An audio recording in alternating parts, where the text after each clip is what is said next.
అందరికీ నమస్కారం. మీకు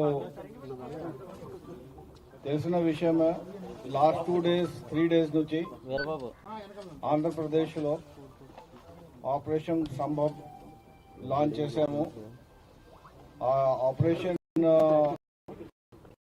లో లాస్ట్ 2 డేస్లో ఏపీ పోలీస్కి బాగా సక్సెస్ కూడా వచ్చింది.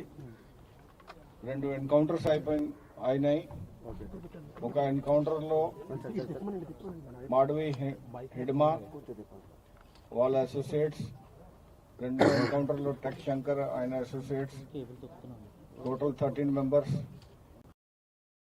న్యూట్రలైజ్ అయిపోయినారు. అట్లాగా దాదాపు ఒక 50 అరెస్ట్, షెల్టర్లో వాళ్ళు ఎవరు వచ్చారు ఇంపార్టెంట్ కార్డర్స్ వాళ్ళకి అరెస్ట్ చేశాము. ఈ ఆపరేషన్లో మన పోలీస్ ఫోర్సెస్ అన్ని విభాగాల్లో, ఇంటెలిజెన్స్ కానీ, ఏఎస్ఆర్ డిస్ట్రిక్ట్, మిగతా డిస్ట్రిక్ట్ పోలీస్ ఫోర్సెస్ అందరూ ఒక 1 ఫోర్స్ సింగిల్ కమాండ్ కింద పనిచేసి ఈ సక్సెస్కి సాధించారు. ఈ ఆపరేషన్ చూస్తున్నట్టుగా ఎక్కువ క్వాంటిటీలో వెపన్స్ కూడా మనకి దొరికినాయి. అట్లాగే ఎక్స్ప్లోసివ్ మెటీరియల్స్, ఇంకా మెటీరియల్స్ కూడా దొరికినాయి. మావోయిజం ఒక మీకు గుర్తుందా, జూన్లో మనకి ఫైర్ జరిగింది. ఎక్స్చేంజ్ ఆఫ్ ఫైర్ ఇంపార్టెంట్ కార్డర్ కూడా చనిపోయినారు. అప్పుడు కూడా చెప్పాము, మీరు బయటికి వచ్చి సరెండర్ మేము న్యూట్రలైజ్ చేస్తాము. మన ఒక లక్ష్యంగా ముందుకు పోతున్నాము.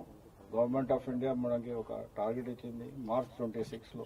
ఆ లోపల మేము ఈ స్టేట్లో కూడా మావోయిజం ఫ్రీ స్టేట్ డిక్లేర్ చేయడానికి ట్రై చేస్తున్నాము. దాదాపు అన్నీ అయిపోయినాయి.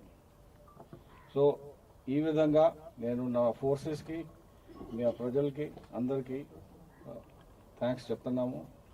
బాగా పనిచేశారు. ఈ స్టేట్ సేఫ్గా ఉండాలా, మంచిగా ఉండాలా, డెవలప్మెంట్గా రావాలా. డెవలప్మెంట్ అంటే వైలెన్స్ ఈ స్టేట్లో, ఏ సొసైటీలో, ఏ ప్లేస్ లేదు. Thank you.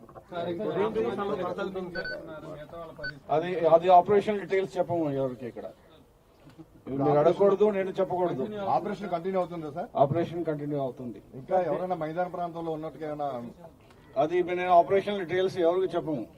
మీ అదుపులో ఉన్నారంటున్నారు, ఎట్లా సార్? లేదు, దేవ్జీ అదుపులో ఉన్నారా? లేదండి. సార్ అడవి వదిలేసి వీళ్ళు టౌన్స్ రావడానికి ప్రధాన కారణం ఏంటంటారు? మొత్తం వాళ్ళు షెల్టర్ ప్లేసెస్ కి సేఫ్ జోన్ లో రావడానికి ట్రై చేస్తారు. ఇప్పుడు ఇంకా మావోయిజం అనేది దండకారణ్యం